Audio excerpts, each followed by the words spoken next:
All right, coffee lovers, get ready to dive deep because today we are talking all things coffee. Sounds invigorating. You know it. We're brewing up a special deep dive today, all thanks to you, our amazing listeners. Our pleasure. We received some fascinating excerpts from what seems like a coffee encyclopedia.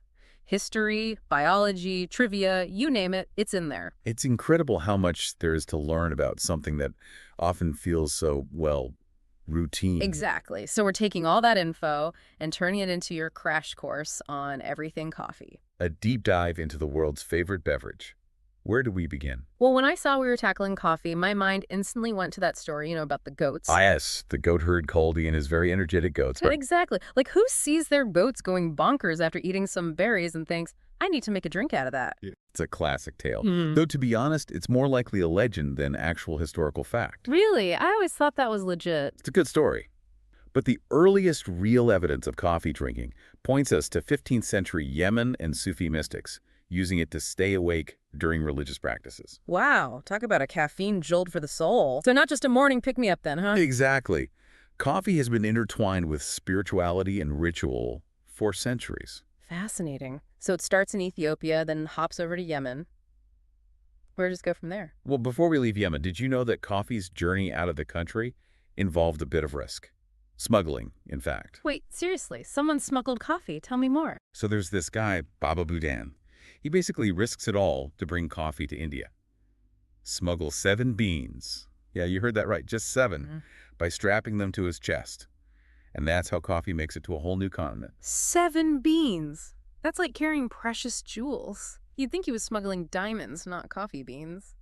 Okay, so coffee goes from Ethiopia to Yemen to India.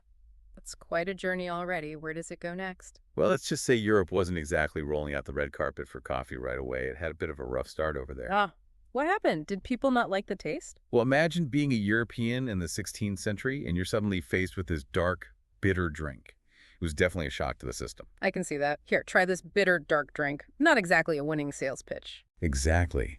And to make matters more complicated, there was one German physician who described coffee as black as ink, which probably didn't help. Black as ink!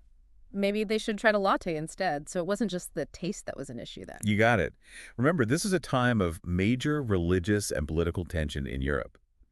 And coffee, because of its association with the Muslim world, got caught in the crossfire. Oh, right. It was even a point of debate for the papacy, right? You know your coffee history. Pope Clement VIII actually had to make a ruling on whether or not it was okay for Christians to drink coffee. Wow. The fate of coffee in Europe in the hands of the Pope. What a time to be alive. So what happened? Did he give it the thumbs up or what? He did. Declared it A-OK for Christians, which was huge for coffee's popularity. Well, thank goodness for that. So the Pope gives coffee the green light. What happens next? Well, with those religious worries out of the way, coffee houses start popping up all over Europe. But it wasn't smooth sailing everywhere. Wait, really? What could anyone possibly have against coffee? It wasn't just about the taste. Some countries, like England and Prussia, saw coffee imports as a threat to their own economies and even their power. They tried to ban coffee, fearing it would disrupt things. Wow. Coffee with a side of political intrigue. Our listeners must be loving this history lesson. Right. It just goes to show you how something as, well, normal as a cup of coffee can be woven into the fabric of history. And speaking of history, this feels like a good place to transition to how coffee makes its way to the Americas and truly explodes. You're right. Now that's where things get really interesting. So coffee makes it to the Americas and boom, right? Instant coffee powerhouse. It's more like a coffee explosion. The Americas, especially Brazil, become the new frontier of coffee production. We're talking massive plantations, a huge surge in exports. Coffee was officially a global commodity. Yeah, the materials you sent mentioned how Brazil went from basically zero coffee exports to being the biggest producer in just a few decades. That's wild. It is pretty amazing, but like with a lot of things in history, this boom had a bit of a shadow side too. Yeah. Clearing massive amounts of rainforests, Right. displacing indigenous people, and often pretty harsh conditions on those plantations. Definitely a good reminder that even something as, I don't know, as cheerful as a cup of coffee can have this complicated past. Yeah. Makes you appreciate the whole push for ethical and sustainable practices in the industry even more. Absolutely. Speaking of history, It's amazing how those ancient origins we talked about led to the beans we know and love today. Arabica, Robusta, Dot. Those names ring a bell. Oh, totally. I see those names everywhere, but I'll be honest, I'm not always sure what the difference is. Is one like better than the other? It's not really about better or worse. It's more about different flavors, growing conditions. Think of Arabica as the, I don't know, more delicate friend. Smoother, more complex flavors, but a little harder to grow. Okay, I can see that. What about Robusta then? So Robusta is like the bold one, Yeah. higher in caffeine, a little bit more bitter, and way tougher when it comes to diseases.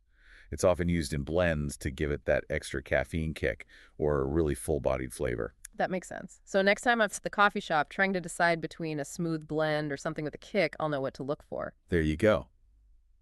See, this deep dive is already making you a more informed coffee drinker. This is true. This is true. Okay, so we've got the beans, right? But how do they actually get from the plantation to my cup? All right, so picture this. Vast fields of coffee plants, Okay, got it. and people are carefully hand-picking each bean. That's got to be time-consuming. It is. It is. Yes, you got Some places still do it that way, especially for higher quality coffee, ensures they're only picking the ripest berries. But in a lot of places, it's actually done with machines, much faster. But you might get a few unripe beans mixed in. Makes sense. Okay, so they've got baskets and baskets of these coffee berries. What happens next? Do they roast them right away, or? Not quite yet. Yeah. There's a really important step in between processing. This is where they remove those outer layers of the berry to get to the bean inside. Ooh. Okay, so this is where the whole Kopi Luwak thing comes in, right? The one where the beans are, well, eaten and. Haha, exactly. Definitely the most, shall we say, memorable method, though not exactly mainstream. Yeah, I'd hope not.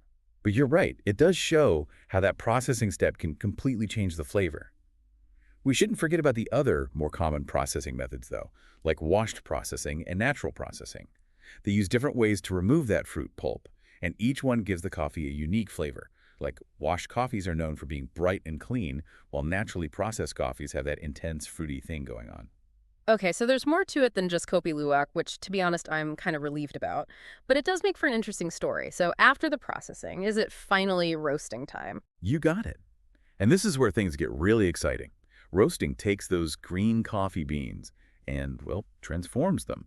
You get the aroma, the flavor, that beautiful brown color. It all comes from roasting. Okay, so roasting is key. It's what makes or breaks the coffee, right?